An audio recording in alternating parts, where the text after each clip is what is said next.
Good morning guys, bring home. Bring him home. Ayan, bring him home. Tatay Digong, good morning, good morning. Karaban tayo mga kaibigan, mga kabayan. Shout out sa inyong lahat.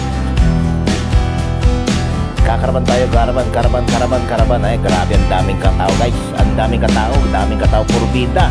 Marami tayong kasamaan dito guys, mga kabayan. Shout out sa inyong lahat. Iikot tayo mga kabayan. Magkakaraban tayo kasama Tatay Ronnie.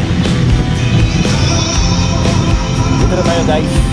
Dito na tayo guys. Shout out. Ang dami, ang dami. Ang dami guys. Ang dami. Shout out sa inyong lahat.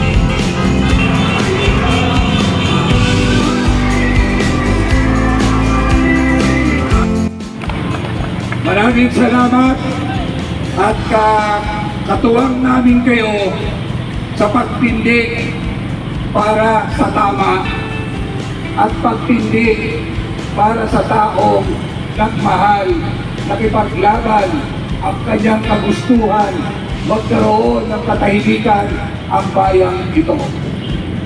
Mga ordinaryong tao, tayo, saksi mismo kung paano ang pagbabago nung tumayo si Tatay Digong sa atin. Napakadilim ng panahon yun na si Tatay Digong ang kailangan ng bayang ito. Hindi na natin malaman kung anong bukas meron tayo dahil ang naghahari na noon yung biktima ng droga, sindikato ng droga, narco-politics, at pati na ang ating mga kapulisan ay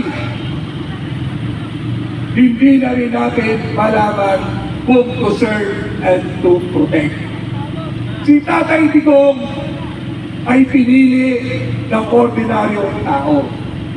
Ordinaryong mamamayan na ang gusto ay magkaroon ng kapayapaan para sa akalin kanilang pamilya.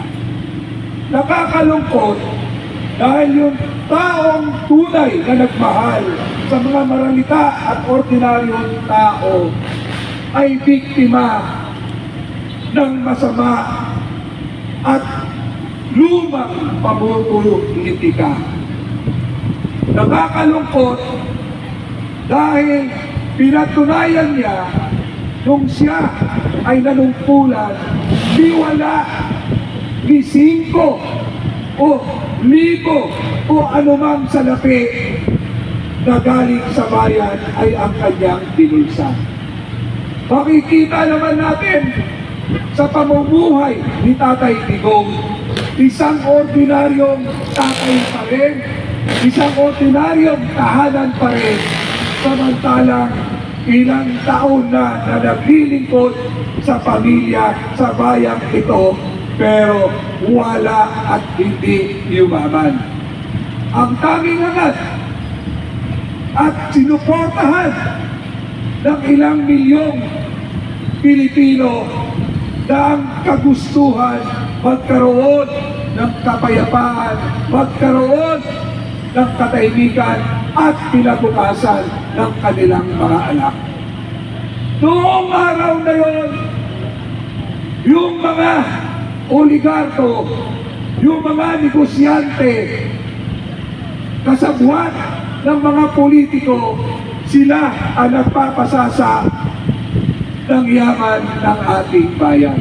Kung natatandaan nyo, merong concessionaire ng tubig na nagtataas sana ng presyo, pero pinigilan ni Tatay Digong at sinabi, iti-take over ko kayo kung kayo ay magtataas pa rin ng tubig, dahil yung tubig na yan, natural na yaman na naging hanap buhay, bilyong-bilyon ang kinita ng mga oligaryo na nagiging kasabwat ng ating mga politiko.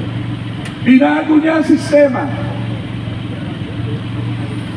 Kaya lang dumating ang pagsubok, dumating ang pandemic, at kaya tayo ay nabinbid sa kanyang mga programa.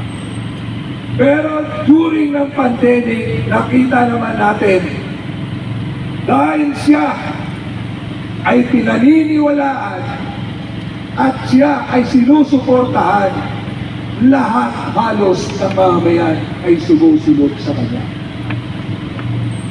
Ang tanging tao, ang tanging presidente na nagmahal sa kanyang bayan, ano ang sinukli ng administrasyong ito? Ang sinasabi nila, maraming pinatay sa war on drugs ng ating presidente. Alam niyo po, gusto ko lang ipaalala sa inyo, noong mga panahon na yon, walang puser, walang adik na hindi pinoproteksyonan ng mga taga-gobyerno. Maraming politiko na tulak ng droga na nahalal at nag-aari sa kanilang lalawigan at sa kanilang lugar. Kung ang kapanahunan ni Presidente Erap Estrada, meron tayong tinatawag weteng politics. Pero ang weteng hindi nakakapatay at hindi nakakaperwisyo kagaya ng perwisyo na ginagawa ng mga biktima ng droga. Kahit sa ang kanto, may droga kang makikita. Itong lugar na ito, talamak ang biktima ng droga. Talamak ang krimen dahil lahat ng krimen na nangyayari drug-related. Saksi kami kung gaano kasalot sa bawat pamilya ang biktima ng droga. Saksi rin kami, hindi na malaman kung pagkakatiwalaan pa natin ang ating kapulisan nung wala pa si Tatay Digong. Ako, bilang kapitan noon sa pinakamagulong barangay, niraralihan namin ang aming kapulisan dahil ito ay patong sa droga. Yung droga, halos saksi at alam namin kung ano ang dinudulot sa bawat pamilya at bawat tahanan. Maggulo ang pamilya dahil sa droga, at dahil may droga, may adik, hindi lang ang pamilya ang nagulo, kung hindi pati buong komunidad na. Kami po ngayon ay nananawagan ng suporta sa mga mamamayang Pilipino sa bansang ito, na yung taong nagmahal sa atin, baka pwedeng suklian natin, siya ngayon ang nangangailangan ng suporta natin. Kaya ako po ay nananawagan sa inyo, wala hong ibang nagmahal na presidente sa bayang ito kung hindi si Tatay Digong. Ito pa ba ang itutumbas nila sa taong nagmahal, taong ibinigay ang buhay para lang sa kanyang kababayan at sa kanyang bayan? Naniwala tayo sa kasabihan, merong second chance. Kaya naniwala rin tayo na ang sinasabi pagkakaisa. Pero kayo ba naniniwala na nasa tama ang pag-iisip at mga gawa ng leader ng bayan natin ngayon? Naniniwala ba kayo na gawain ng matino ang nangyayari ngayon sa bayang ito. Pag ang leader mo matino, matino ang pamamalakad mo, matino din ang mga kabinete mo, matino din ang taong gobyerno. Hindi po kayo bulag, hindi rin kayo bingi. Alam nyo ang sitwasyon natin ngayon. Harapin natin ang katotohanan na tayo po ay nilalapastangan ng mga ilang politiko na nakikinabang sa kaban ng bayan. Tanong ko po sa inyo, ano na ang sitwasyon natin ngayon? Hindi ba natin papansinin? Tayo ba ngayon ay walang karapatan na magsalita ng tama, magsalita at ipagtanggol ang mga susunod na henerasyon? Bakit tahimik ang mga taong nakinabang kay Tatay Digong? Bakit pati ang mga politiko na kinabang kay Tatay Digong tahimik kayo ngayon? May konsensya pa ba kayo? May pagmamahal pa ba kayo sa bayan? Nararapat pa ba kayong pagkatiwalaan ng taong bayan? Kaya po, tayo ay magkaisa. Isigaw natin, kailangan ng ating Tatay Digong ang pagmamahal natin ngayon. Bring him back! Bring him back! Bring him back! Bring him back! Bring him back! Kayo ang dapat wala dito. Kayo ang hindi karapat-dapat mamuno dito.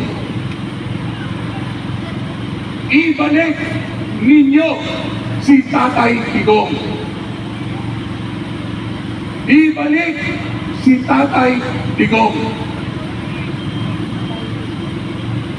Hindi tayo maririnig ng nagtitinginan ng administrasyon ito kung hindi tayo magkaisa. Nilapastangan na ang ating pananalapi, nilapastangan na ang ating pagiging Pilipino. Tingnan nyo yung hearing na naganap sa Senado. Di ba nagkautal-utal na sila? Tama. Di ba hindi na tugma-tugma at nagtuturuan na? Mahirap pagtakti-taktiin ang isang kasinungalingan. Yun, tama. Ano ba ang dahilan nyo kung bakit pinasrak nyo? Bakit pinenta nyo? Bakit pinagpalit nyo? Initag nyo si Tatay Digong? Dahil takot kayo? Hadlang sa inyo? Mawala kayong konsensya. Mga mahirap, pero sabi nga ni Abante, tangkila mo, ina mo. Ina mo! Ina nyo!